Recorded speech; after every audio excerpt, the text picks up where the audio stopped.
could see his skill set. I think we're at 80 plays this year, and then obviously from the recruiting end of it in high school, whatever, just know what his skill set is, know the things that he does well. But more importantly, they have a great system, you know, and he knows how to implement the system and how to execute within that system. So it's a combination of both. What does he do really well, and then what, you know, by schemes, formationing, issues, you know, what do they create that will give us problems and things that we have to have solutions for. Al, have you ever lost this many guys on defense? Never. And let alone on a team that's performed so well? Never. Nope. It's a credit to you know guys rising you know, to the challenge, but more importantly, it's the habits that a lot of guys have built over time, that when the opportunity availed itself, they were ready to step into that limelight or spotlight, if you will, and execute at a high level. So we expect no different here in the next week.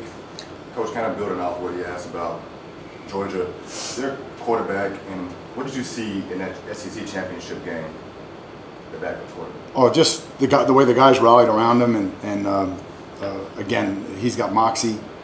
I want to say one of his first or second plays wasn't a great play, and then he just settled in, and you could tell he knows how to run the system, and I think that's the most important thing. So that, you know, the system, I think, is a great system that they have. A lot of personnel matchups. You know, they have tremendous backs. I'm sure they're telling him, you know, just be a great distributor. You know, they got excellent wideouts. I mean, 3 or 4 deep at tight end.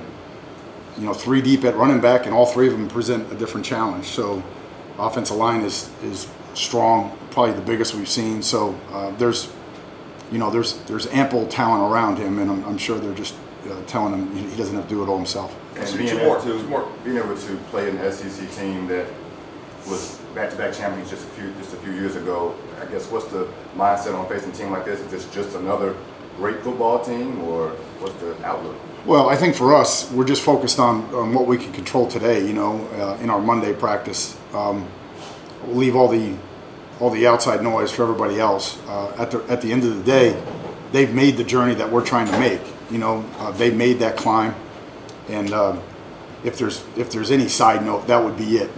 That we have to learn how to do this, how to go into these environments, and execute at a really high level, regardless of the circumstance, and regardless of this case of who we're playing. So it's always going to be about us and how we execute and how we prepare, and that will be no different here this week.